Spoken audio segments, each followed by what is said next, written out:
Derrick received his bachelor's degree in communications from New Jersey City University and his master's degree from Rutgers University. As a certified NLP practitioner and relationship coach, Derrick is uniquely qualified to motivate audiences to develop their talents and love for life. Derrick is the author of Conversations on Success with Les Brown, Jim Kouzes, and Nito Quabain. Derrick resides in Union, New Jersey. Please welcome Derrick Watkins. Good morning, ladies and gentlemen. Good morning. Before I begin, turn to someone and say to that person, "You look marvelous today." Give yourselves a round of applause. I'm going to speak to you today about how to connect with anyone, anytime, instantly. Everybody say that with me. Connecting with anyone, anytime, instantly. Now I got to be honest with you. I didn't do that very well in the beginning. My first experience with failure regarding communicating with someone was with the toughest audience that I have ever experienced with. Juvenile delinquents. Ooh, now say it with me. Ooh. I had the pleasure of consulting and doing drug and alcohol counseling at the Hudson County Detention Center in Secaucus, New Jersey. And they brought me in to do something that I thought professionals should be able to do.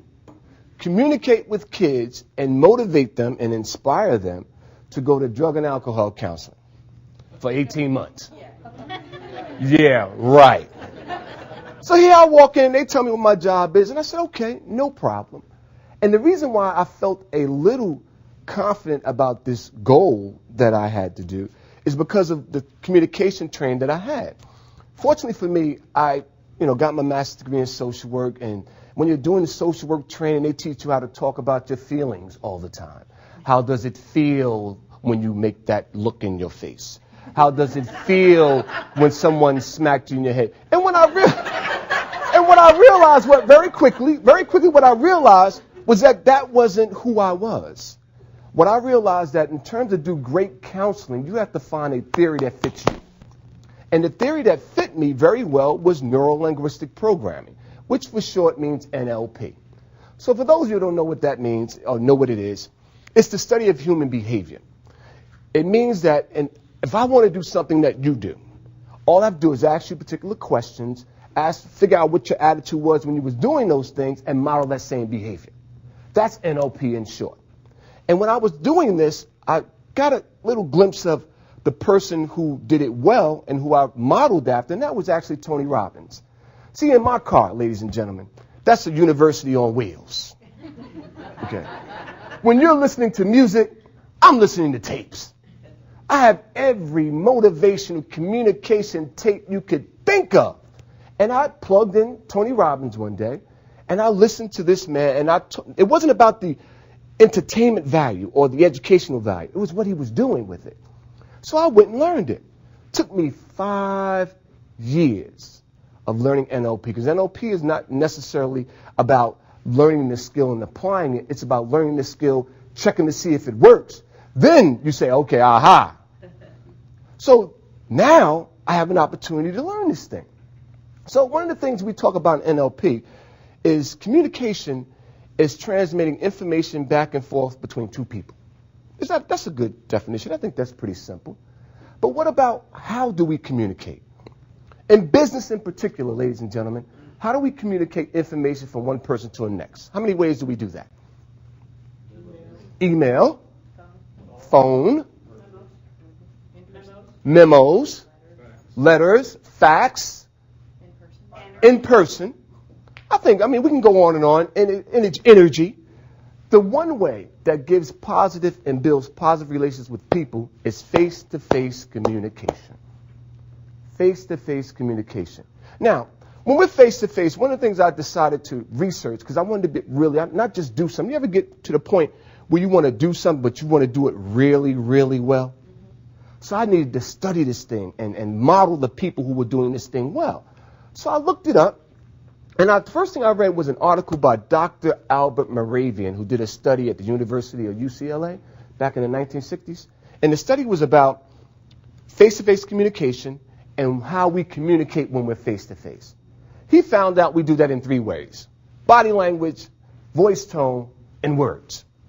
Now, beknownst to me, strangely to me, he said that we communicate mostly with our body language 55% of the time.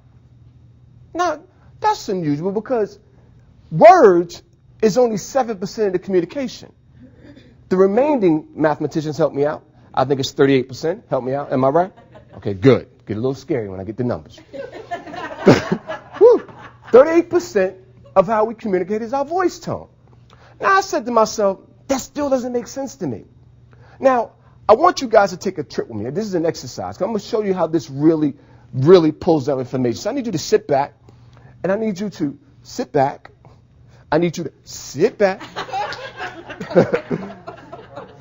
I love the attention, but I need you to sit back. Find a relaxed place for yourself, and if you want to, you can close your eyes. I'm going to do a quick exercise.